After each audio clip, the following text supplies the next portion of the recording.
Welcome to Permission to Shift, the show that helps you release limits, transform fear, and get into a life you're excited to live. Today's guest is David Mead. David is passionate about leadership and about bringing out the human leadership in the teams he coaches, encouraging his clients to embrace behaviors that build trust, relay genuine care, and allow others to feel valued and valuable as they work towards building something bigger than themselves. Having worked with over 250 organizations around the globe, including Capital One, Verizon, Marriott, and Deloitte, David uses speaking, workshops, training, podcasting, and a wide variety of other platforms to share ideas that help people work better and be better. David was a founding igniter on Simon Sinek's team and the co-author of the book Find Your Why with Simon Sinek and Peter Drucker, which has been translated into over 25 languages and has sold more than 450,000 copies worldwide. I am thrilled to invite David to the Permission to Shift show today. It is really awesome to have you here with me today, David. Thank you for coming in. Thank you, Anna. Awesome. So can you give our audience, for those who don't know you, a little bit of history, what you've done and how you've gotten to where you are and what you're doing? Yeah, sure. So it all started in the spring of 1977. Maybe we don't want to go back that far. Okay, well, let's start with, we'll back up to like career. Let's start with career beginning. How about that? You know what? That's great. So graduated college and then like found myself in this series of sales jobs that I hated. I wasn't good at it. And so I ended up finding a job in sales training. So I didn't actually have to sell. I was just, training people that were selling.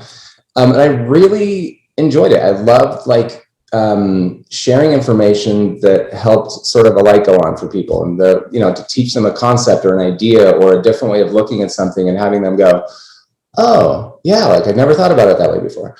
And so I thought, man, and my dad was he was an international consultant in communication. And so he did the same kind of thing. He traveled around a lot and stood in front of rooms of people and taught stuff. And I thought, I'd kind of like to try that. And so when I got into this sales training thing, I kind of got a taste of that and I loved it. The thing I didn't like about it is because it was sales, turnover in sales is usually so high. And so I would spend a couple of weeks with these people, training them through this training process that we had. And then, 6 months later, they were gone. And it was it felt, there was that missing piece of I don't get to see them actually do anything with the information that I gave them long-term, And so I took a departure from that for a couple of years, tried my own thing, had my own business for a little while, selling kitchen and bath supplies right around 2008. So you can, sort of guess how that turned out with the housing market, the way it went. That's unfortunate timing. Hindsight is great. Anyway, but through that, I found myself working part-time at an Apple store. And from there, it was the funniest thing. I was done with my shift and I loved working at Apple. And I really wanted to, is this too long? No, you keep going. This is perfect. So I was at the end of my shift and I loved working there. And I actually wanted to sort of follow the corporate track at Apple and be there forever, but nobody ever quit. And so I couldn't find myself moving up. So I was at the end of the shift and I was, in the back, getting all my stuff, getting ready to go home and sort of under my breath, talking to myself. We all do it, but I was talking to myself and I was like, man, I gotta find another job. And a buddy of mine overheard me and he said, hey, a friend of mine just started this, new startup. It's a door-to-door sales company. It's probably great potential there for you to at least get started. And, because I had a young family at this point, I was in MBA school at this point as well. And I had all these pressures and all this stuff that I was I'm not making enough money at Apple. Right. So I went and, I was great, I'll give it a shot. I hate sales, but here I am going back into sales again. And so I talked to this friend of a friend who was, was starting up this company. And he said, you know what, we actually need a director of training. And with your experience, we'd love to have you do that if you want to do that. I was like, yes, sold. If I don't have to go out knocking doors in the summertime, perfect. So I'd been there about a week. And and then they had this sort of evening event, right? And they brought in this speaker, some guy named Simon Sinek. And it was a school night. And I'm that kind of nerd that never missed a day of school, but I was a week into the company and I was like, I want to make a good impression. I want to show them that I'm like committed and whatever. So I guess I'll go, you know? And so Simon came and he spoke to this group of, 25 people at some startup in Salt Lake City, you know? Amazing. And yeah, before, like anybody had any clue who he was. And the light bulb just sort of went off in my head and I was like, oh, like, duh, the concept that he shared was so simple, it was so easy. And so I stole his idea and I incorporated it into the training material that I was writing for this company as the director of training. And he came back to visit us 2 or 3 times. He did some work with us. And I gave him a copy of the manual that I had put together, this training manual. It sucks. I still have a copy of it. Oh, not good. But I gave it to him just to show him like what he'd inspired, you know what I mean? And I didn't expect him to read it, and I don't think he did. But his the other person who wasn't working with him at the time, Kim, did read it, and she probably showed it to him, and they probably looked at it together. But I got a call about 3 months later, and Kim was like, "You only heard Simon speak once, right? This is before the TED Talk or his first book or anything, right? So he was not like on YouTube yet." And I was like, "Yeah." And they were really surprised that I was able to hear him speak one time and actually turn it into something. And so they asked me if I wanted to come and help create this online course that they were putting together. And I was like, sure. So I would wake up like 5 o'clock in the morning and work with them for a couple of hours and then go to my full-time job and try to incorporate all this cool stuff that I was learning at this, startup where I was working. And so I did that for a couple of years. This company where I had this full-time job, they didn't get it. And they were not terribly interested in what I was trying to do with the culture and with these ideas that I was learning. And so they let me go in June of 2011. And so I was, standing out there in the parking lot with my box of stuff, waiting for my wife to come pick me up. And we drove to the park afterwards, close by, and I called Simon and I was like, hey, I got some more time. Anything else for me to do? So he brought me on and I started, working with him and Kim full time. And I started out, responding to emails because by this time the book and the TED Talk were out. It was later that came out later in 2009. And I was writing website content and, just kind of all kinds of different stuff, but I was behind the screen all day. And we were getting probably 15, 20 requests a week for Simon to come speak, which back then was a lot. Yeah. And so I called him and I said, hey, like, you've got, all these requests, you can't do them all. A bunch of people, want you to come out, but some of them can't afford you. Others you just don't have time for, others you're just not interested in. Like, it's a bummer that all these people are not hearing this message. So what if, like, I know this stuff like the back of my hand. As much as I love being behind a computer, I would so much rather be in front of people, like sharing these ideas. What if I went and did some of these that you don't want to do? And there was like silence on the other end of the line. And then he goes, David, I'm disappointed. I was like, oh crap, I totally blew it. And he goes, I'm disappointed you didn't think of that sooner. I was like, all right. Yeah. So he's like, go out and get some practice. And so I went out for a year and I spoke to every Rotary Club and every, Chamber of Commerce, anybody who would come let me talk for 15 minutes while they were, eating lunch together, and just practiced, sharing these ideas. And then I can't remember, late 2011 it would have been 2012, I guess, I got my first paid speaking gig. And so for the next 8 years, that's what I did. And I traveled all over the world, sharing, Simon's ideas and content, and his new books came out and new stuff. I would develop workshops and, all that kind of stuff. So did that until December of 2019. And then I stepped away from Simon's team in 2019. And since then have been working on some of my own stuff. Same idea of leadership and culture. Cause I'm so fascinated by all the stuff that we that we know is right, and yet we still don't do it. And so trying to figure out, how do we sort of crack that code? How do we get people to do the things that they know they need to do in order to be a good leader, or to build a strong culture, or to build trusting relationships? We all know how to do it, but because of all the pressure and all the crap and all the stuff that's going on around us at work all the time, we don't do it.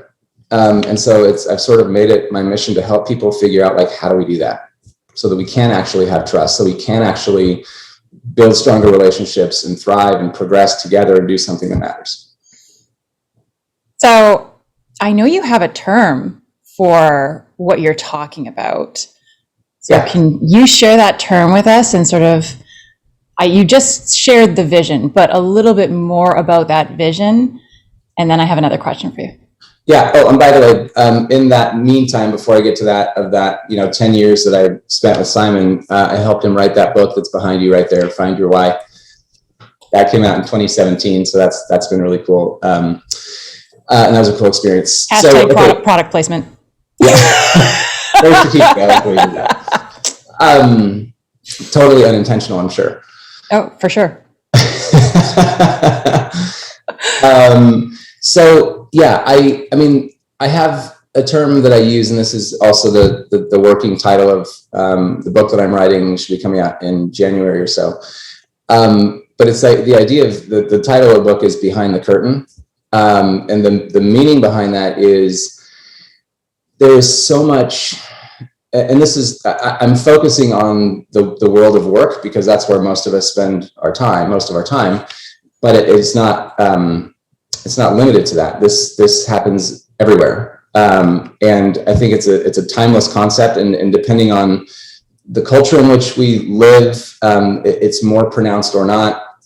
But this idea that there's so much pretense, there's so much fakeness, there's so much facade, there's so much like putting on an act. Yeah. And again, I'm focusing on when we're at work, and it's sort of, it's two different poles. So if you think about it from somebody who is a leader in a leadership position, right? So often that facade comes out, or that, being behind the curtain and putting on the act comes out in the form of pretending to be more powerful than you are, more connected than you are, more intelligent, more experienced, more whatever. And so you put on this act, and your ego takes over, and you put on this persona that you know everything, you can do everything, you have all the answers, which is just absolutely not true. On the other end of the spectrum, there are the people who are kind of at the bottom of the totem pole, who are hiding behind the curtain for a very different reason. They are afraid for their jobs. They're afraid to speak up. They don't want to rock the boat. They just want to put on a smiley face and be happy and pretend everything's fine at work, even though it's not. But either way, there's so much fakeness and pretense going on at work that when that is happening, we cannot connect as human beings. We can't build trust. We can't collaborate together, because we don't actually know what's real and what's not. So how do we know who to trust and who we can't? If we can't be real with each other, if we can't open up and be transparent, stay in front of the curtain and admit our fallibility, talk about mistakes, openly, communicate about the things that are not going well, and or the tension that we have in a relationship. Look, I'm not perfect at it either. I do it too, right? Like I think about, not so much in the last year and a half that I've been sort of on my own, but in other times in my career, I have pretended that everything was fine. I put on a happy face at work when I was screaming inside. I have, tried to say all the right things to the right people to protect my job and to make sure that, I'm still going to be able to follow my little track up the ladder. We all do it, and we do it for different reasons. But the idea is that when we do that, we're hindering the opportunity to really connect. So what do you think of the fake it till you make it? I hate it. I actually address that in my book a little bit. And this approach that I have is, and I know a lot of people are going to hate that, but it's completely anti-fake it till you make it, because faking it sucks. And because faking it means that we have to keep everything to ourselves. We have to pretend to be somebody that we're not. And so how can you let people in when you're pretending to be somebody you're not? So talk to me about that, because there's a difference between being somebody you're not and stepping into who you can be. And Sure. there is a difference there. Can you speak to that a little bit? Yeah, it's a great question. It's not something I necessarily thought of in that way, so I'll try to make it as coherent as I can as I sort of just think out loud. I think there's nothing wrong with aspiration and wanting to be a better version of ourselves, or wanting to be, somebody who we are not yet. But I think the real kicker is, what's the intent, and who's it meant to serve, right? Are we doing it for our own benefit? Or do we want to get better? Do we want to become somebody who we're not? Do we step into that role and try to, be more confident than we really feel in that moment, because we want to be a strength or a rock for other people, right? Who are looking to us for guidance or leadership. So I think that's really, for me, that's the litmus test, is why are we doing it? Are we doing it to advance ourselves, or are we doing it to advance other people? I love that, service versus self. Yeah. That is powerful. So talk to me about human leadership and how it plays a role in this whole equation. Yeah. So when we are behind the curtain, when we're putting up this facade, when we're essentially lying, faking, and hiding, and again, that's not a bad thing necessarily. Again, we might be behind that curtain to protect ourselves in a toxic environment. So I don't want to make the people who are hiding behind the curtain, hiding behind the curtain is not good or bad. It just is. And there are a lot of good people that hide behind the curtain for different reasons, right? But the idea is, when we are hiding something, there's a chance that it's going to come out. And it usually does, right? We see so many, examples in, the news or politics or Hollywood or whatever, of these people who we thought were just these shining examples of, ethics and morals. And all of a sudden they get caught doing something that they've been doing for the last 5 years, sort of behind the curtain. And we're like, oh my gosh, I can't believe it. They're human. Yeah. But whenever we're lying, faking, and hiding, the chances are we're going to be exposed, right? And so when that happens, when these things happen, when we see these, so you think about, for example, college admission scandal, Bernie Madoff, Ellen DeGeneres, whatever it is, these stories break and we're like, oh my gosh, I can't believe it. That was so unexpected, right? And you bring this into a work context where you're in a meeting and you get thrown under the bus. You make a values-based decision and you get in trouble for it. And all of these things, these types of things happen at work, and we're like, wait, what? Like, what just happened? These things are unexpected. And those unexpected experiences are what we're trying to eliminate. Because when we're behind the curtain, we're more likely to give an unexpected experience to someone, or when somebody's behind the curtain, we're more likely to experience them in an unexpected way when that thing that they're hiding gets revealed. And we're like, wait, what just happened? And that unexpected experience is what breaks down trust. So I have a guy who's becoming a friend. His name's Jeb Hurley. He's a behavioral scientist. And he's done a lot of research on brain science and how the way our brains interpret things. When we experience the unexpected, trust is impossible. But when we have experiences that match our expectation, that's when trust can be built. And so the only way that we can really experience what is expected is to be real, to not be hiding anything, so that we don't have the opportunity or the chance for that thing that we're hiding to be exposed, and to have people say, oh, that was unexpected. I didn't expect that to happen. So the question is, how do we then pull back the curtain and stay in front of it, so we're not hiding something, so that we can make that connection, so we aren't creating that unexpected experience with people? Does that make sense so far? It does make sense so far. But my question then is, okay, so... And I was getting to your original question of what is human leadership, by the way. I didn't forget. Perfect. But I'm in front of the curtain, and as a YouTuber, the marketing's involved. Okay, so let's say I'm doing and I'm creating and whatever, and then something, I make a mistake or something goes wrong. Is that hiding or is that accidental? And how do you tell the difference to your audience, or how do they tell the difference? It depends on what you do in that moment.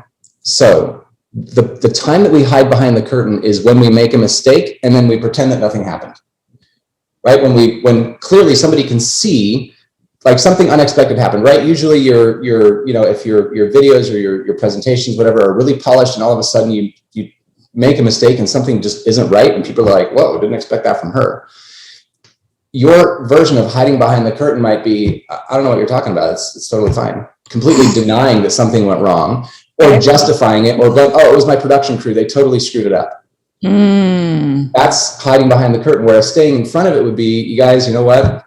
I'm usually really consistent in how this happens. And for this one instance, I don't know, it was my bad. I screwed up and I gave you something that wasn't my normal quality. Sorry, I'll try to do better, right? That's eliminating the curtain, because you're opening up the lines of communication. You're talking about it. When that unexpected experience happens, you're not pretending that it didn't. You're not shifting blame onto somebody else. You're taking ownership for what's yours, admitting your own fallibility, which is part of human leadership. We'll talk about in a second.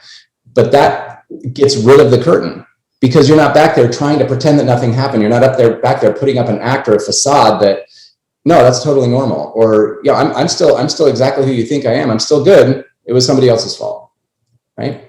Right. But that gets really difficult in corporate, because you're trying to reinstitute agency in an environment where agency has been yanked out because whoever is responsible gets blamed and gets trashed. Yeah. And this really, I mean, like most leadership ideas or leadership principles, this works best when it starts at the top. It doesn't always, right? Because often the people at the top don't practice human leadership, which I'll talk about here in just a second. They're not willing to open the curtain, to be humble, to be honest about what happened, and to admit that they're human like everybody else, right? And so that's really the challenge. And again, it's not that you have an excuse. If your leader is like that, you can't just fold your arms and say, well, I mean, there's nothing I can do about it because that's how they are, right? We all have the opportunity and the responsibility to show up as human leaders for the people around us. We all influence people in a certain way, right? So we can protect and we can help and we can create an environment for the people directly around us, even if we're not getting that from our leader.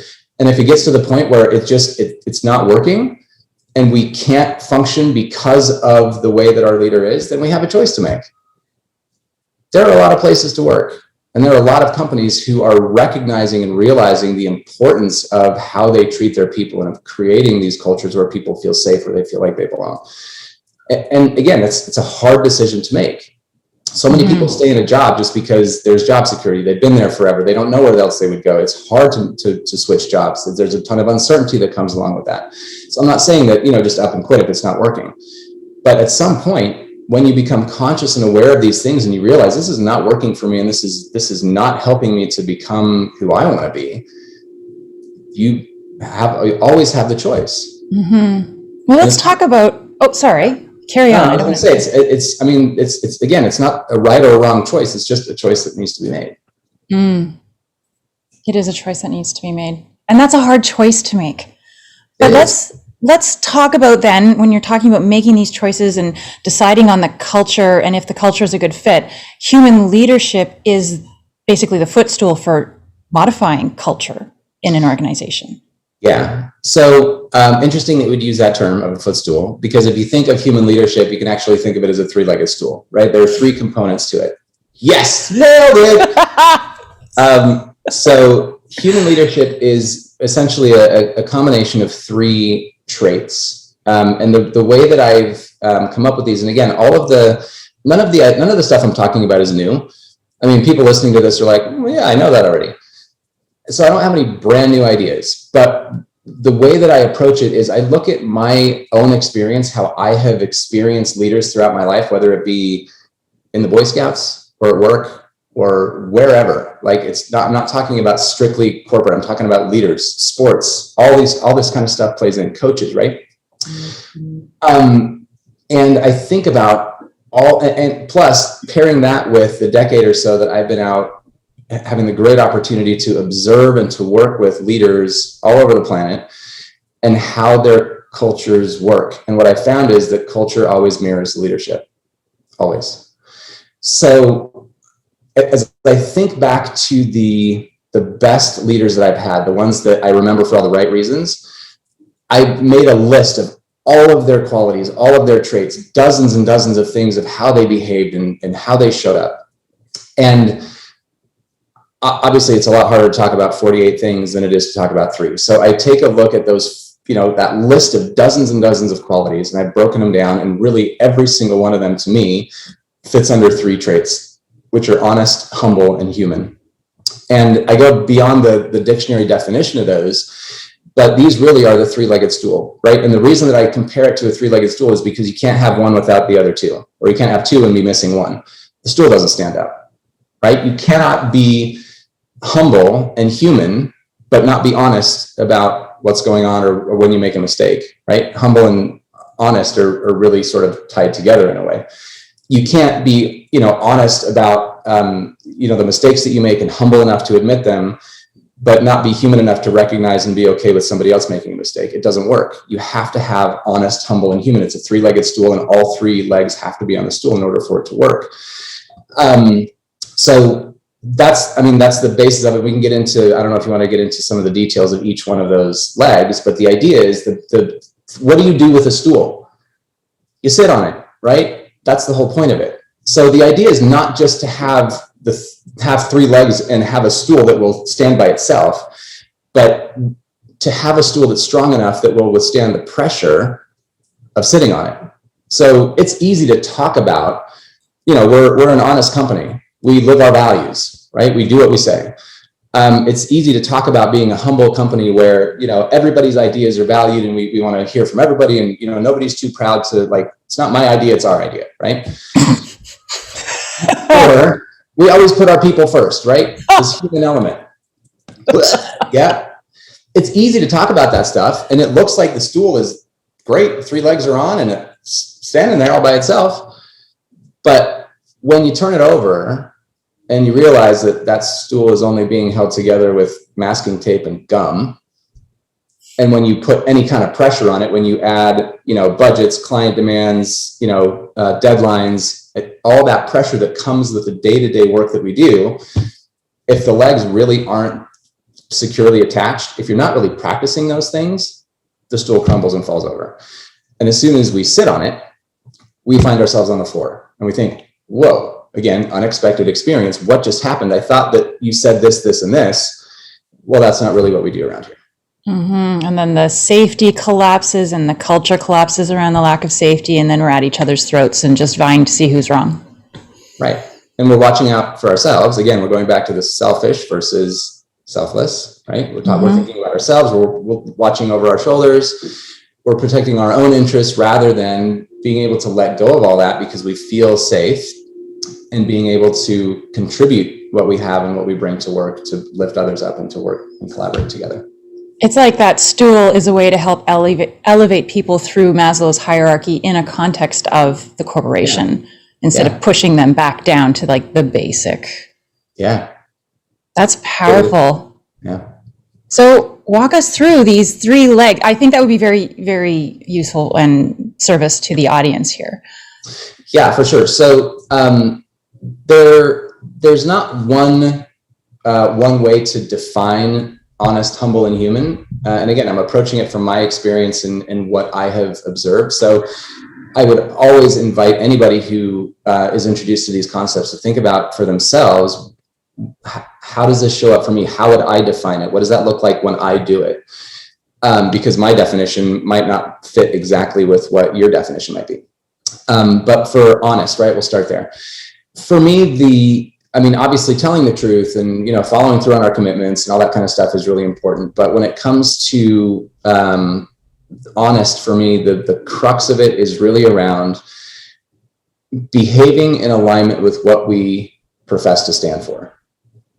So as a leader in a company, for example, if we are, if we're always spouting off the company values and, this is how we behave and this is not acceptable and this is acceptable, to actually follow through and do that yourself. I know it sounds silly because, well, duh, why wouldn't a leader do that? But they don't, right? We've all heard, the CEO or the directors stand up on a stage at the yearly offsite and talk about, our values and they're so important and all this stuff. And then the rest of the year, they're beating people over the head for performance-based results. And forget about the values, just get the number, right? Mm-hmm. This inconsistency in what we say and what we do is a huge factor in if trust is built or not. So again, I found, and to get into a little bit more detail if you want, I found 3 things that really can break that honest leg of the stool. And there are many more, obviously, but again, the things that I've noticed that really can damage that leg and again make it so the stool falls over are inconsistency in words and actions, which we just talked about. When what we say, what we profess, what we believe is not actually what we do. So in a work context, for example, this might look like telling our team we have an open door policy, come talk to me anytime. But then as soon as somebody comes in, we brush them off because we're too busy and we don't have time to talk. It's like, wait, what? Again, unexpected, creating those unexpected experiences that break down trust, right? So inconsistency in words and actions. The second one is inconsistency in accountability. And this is when we deflect the accountability that comes along with our position onto someone or something else. So, for example, you have, somebody on your team who is struggling. They have a tense relationship with one of their teammates, right? And they come to you asking for help in, sorting through this issue. And it's absolutely something that falls under your accountability. But because you don't want to strain a relationship with one person to the other, because you're friends with both of them, you send them to HR instead. It's like, really? Like, you could really help me out with this, and you're sending me to some stranger who doesn't know the context of the situation, And then third thing is an inconsistency in focus. This is when our priorities, our vision, or our direction shifts sporadically, just depending on what's going on that day. I can't tell you how many times in my career I've started on a project that this is what we're doing, 100%, like go, go, go, go, go. And then 2 weeks later, it's like, we're not doing that anymore. It's like there's nothing more demoralizing than putting all of your time and energy and effort into something and then all of a sudden having to switch direction. And it's not that, it's going to happen, every once in a while, but when that becomes the norm, that's the problem. Because then when somebody, when the leader says, well, this is our top priority, we just don't believe them. There's no trust there, right? Yeah. Because that honest leg of the stool is broken, because what they say, again, this kind of goes back to the words and actions thing. What they say is not what they follow through on. Yeah. The priority of the day. Flavor of the month, whatever you want to call it. Oh, flavor of the month. Yeah, I've heard that one too. Yeah. Embarrassingly, like I've actually been on the front end of that, because through the speaking and workshops that I've done, people get excited and they, learn some of these new ideas and new ways of thinking. And they think, oh my gosh, I'm going to go back and I'm going to implement this. And, I'm going to do this and this and this differently. And they get back and their team is like, oh, you just went to a conference. We're going to be doing this for the next 2 months. And then, it's hard. It takes, it takes a lot of consistency and effort to keep this stuff going. A lot of times leaders don't. They just fall back to what they were doing before. And then they read another book and they're like, oh, we're doing this now. And the team's just like, oh, here we go again, Sounds like parenting. Oddly, a lot of really great parallels in this parenting, for sure. Yeah. Yeah. So that's the basics of honest, right? And then we move on to humble. And again, a lot of these three things are not mutually exclusive. They really do support each other, and there's alignment between the two. But humble is really, it's kind of what you think. It's dropping your ego, first of all, admitting your fallibility, and being willing to admit and learn from your mistakes, right? And ego, I think, is one of the biggest blockers to great leadership. And again, ego in Latin means I, right? It's a focus on self. It's a focus on your own interests rather than somebody else's. Now, there's nothing wrong with taking care of ourselves. There's nothing wrong with watching out for ourselves. But where it gets detrimental is when doing it negatively affects somebody else, right? So we have to find that balance. And there's nothing wrong with confidence either, but ego and confidence are not the same thing. Peter Docker and I, the other co-author of Find Your Why, we both talk about this concept of humble confidence, where often humility gets a bad rap because we think when a leader is humble, they're weak, or they're submissive, or they're shy or timid, and that's not the case. Humility is also in recognizing our strengths and what we're great at, but using those and recognizing that those are things that can lift and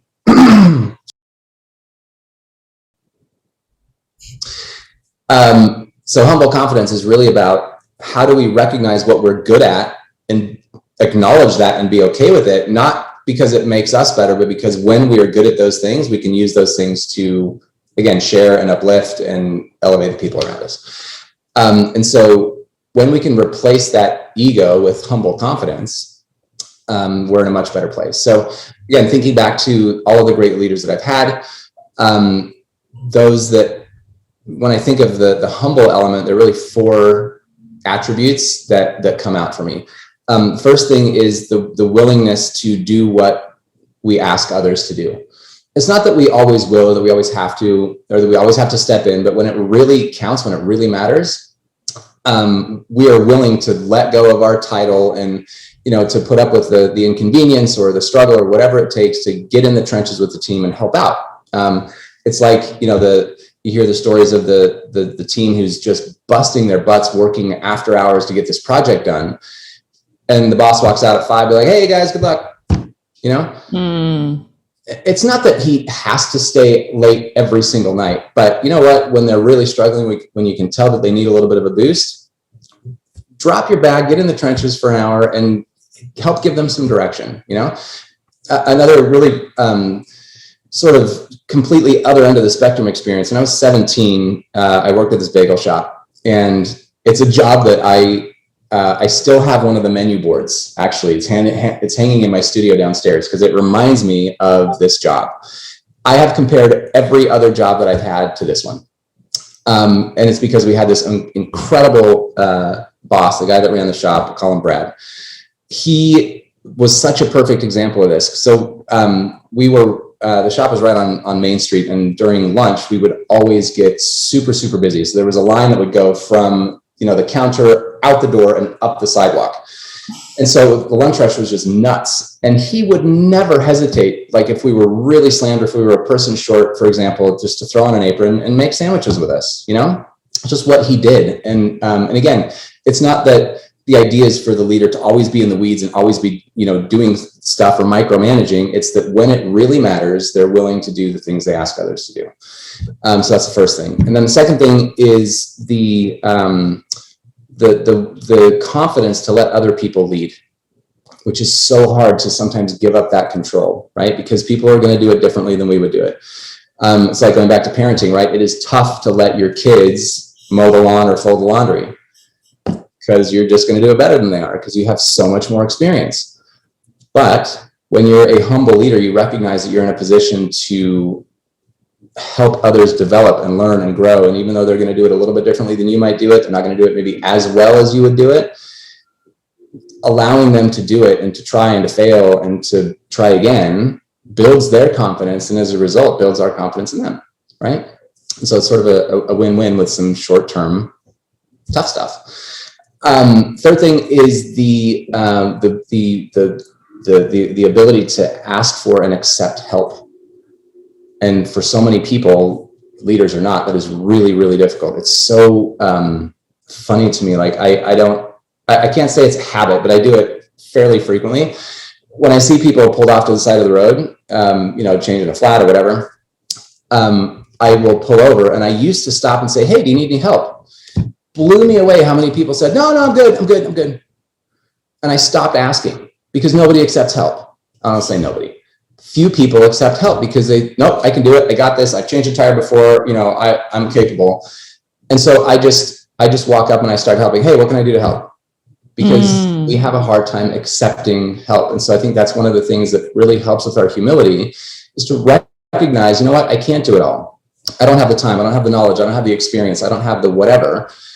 That takes humility to recognize that we don't have something and to recognize somebody else does and be willing to allow them to help us. But the thing is, how good does it feel when we offer help and somebody says, yeah, I love your help. It feels so good. It's like a blessing to be able to do that for them.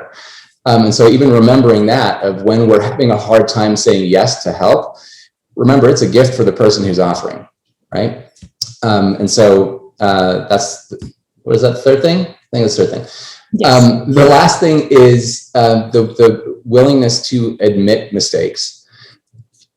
It's not the willingness to make mistakes because we're all going to make mistakes. It's the willingness to admit them, right? And there's some fascinating case studies around this, but for the sake of time, I'll just give you a short example. So I was talking to a group of folks in the agricultural industry in your hometown, Winnipeg, right? Yeah. And one of the guys that was in the audience was a leader at one of the financial institutions that provides loans and other financial services for the agricultural community.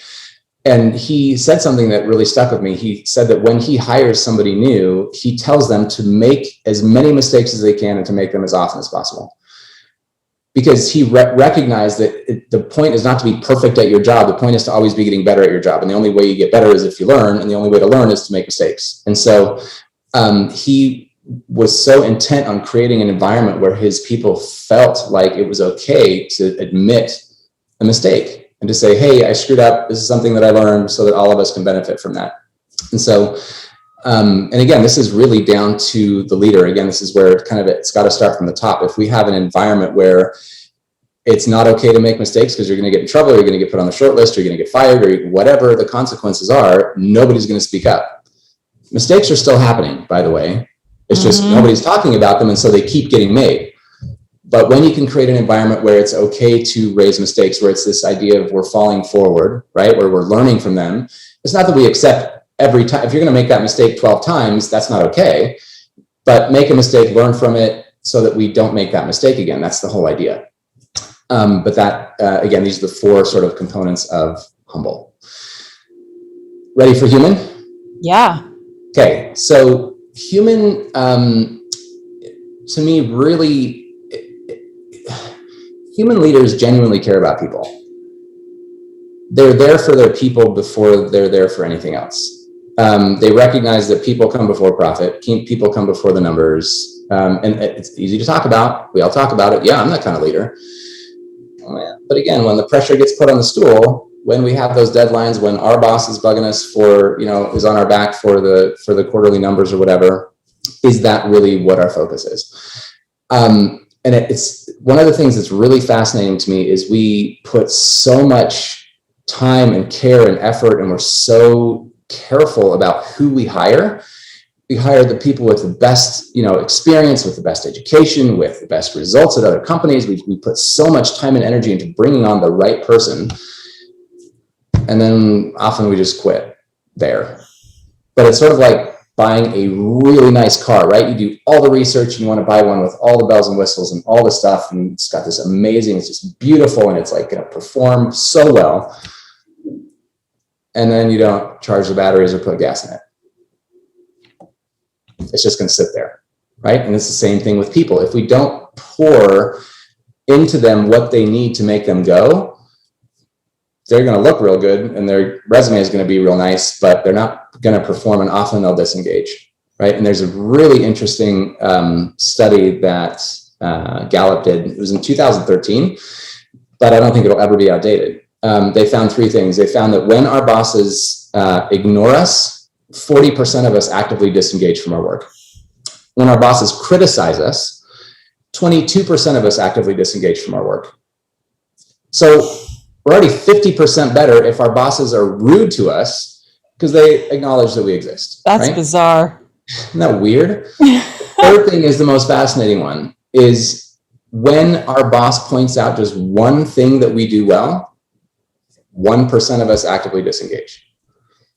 So imagine if we made it a habit to point out the good, of showing people their value, of connecting the work that they're doing with something bigger than them, of showing them that they are valued and valuable. Active disengagement would be like zero. And that's what the crux of human is how do we really focus on people as an individual? How do we make sure that we're pouring everything that we can into that person so they feel like who they are, their ideas, the work that they do really matters. And I've got 4 things for human too, if you want to hear. Yeah, absolutely. Absolutely. Okay, so 4 attributes of a human leader. First, they connect with people in an individual way. So this is, again, figuring out what makes that person tick. What do they care about? What are their goals? What do they want to accomplish? Not just, okay, we're doing, it's team recognition time again. I guess everybody gets a $5 gift card to Starbucks. It's how do you personalize your interaction or personalize the experience that person has? And this is hard. It takes effort. It's hard work, and it takes time and energy to do it. But it's so important. I'll give you a simple example. So a few years ago, I was on a remote team, and for my birthday one year, I got this weird gift in the mail. It was a stick. I was like, what in the world is this? But it was a dormant tree that you plant on the ground, and it's meant to grow into this beautiful big flowering tree, right? And I thought, oh, that's interesting. But then I read the note that came along from the team, and it said, this is a representation of our commitment to your growth and development, of your stability here in the company. And I thought, wow, like, that's awesome. Like, I will never, ever forget that gift. That is beautiful. And that's what it means to connect on a personal level, to really individualize. And again, you don't have to do that, something to that extent, but it can be a comment. It's very specific to that person's value. It could be, just a conversation that helps that person recognize that you see them for who they are, right? So that's thing number one. Second thing is, what's the second thing, Anna? Show people they're valued and valuable. Right? Help them to recognize that the work they do, that the contribution that they make is contributing to something bigger than themselves. I think that's such a big thing, that we all want to find meaning. And especially it's so hard for people who are, in a very tactical role, often to connect with the vision of the company or the overall, purpose of the company. So helping them to make that connection and recognize that, even though it might seem like you're doing something insignificant, it really, really matters to what the team is doing or to what the company is doing as a whole. Third thing, gosh, why am I blanking on the third thing? Peer pressure. This is where that humble part comes in. Hold on, I'm gonna look it up. I love it. Guys, this is imperfect action, and this is shifting in progress. This is exactly how you do it. This is how you make wins. I love it, David. I love it. How you kind of kill time on an interview. Yeah, it's how you show up authentically, which is exactly what you're talking about. Be authentic, fail forwards, and I don't think it's a fail because you have the stuff right in front of you anyways. Well, you would think so. And if you don't, we get to put a breadcrumb in a link and have people click the link to get the last two things. There you go. I'm going to find it. Wow. Really? I've just, this is really driving me nuts. Okay. We're going to have to put that link in there because I can't remember the third thing. That's okay. It'll come to me in 5 minutes.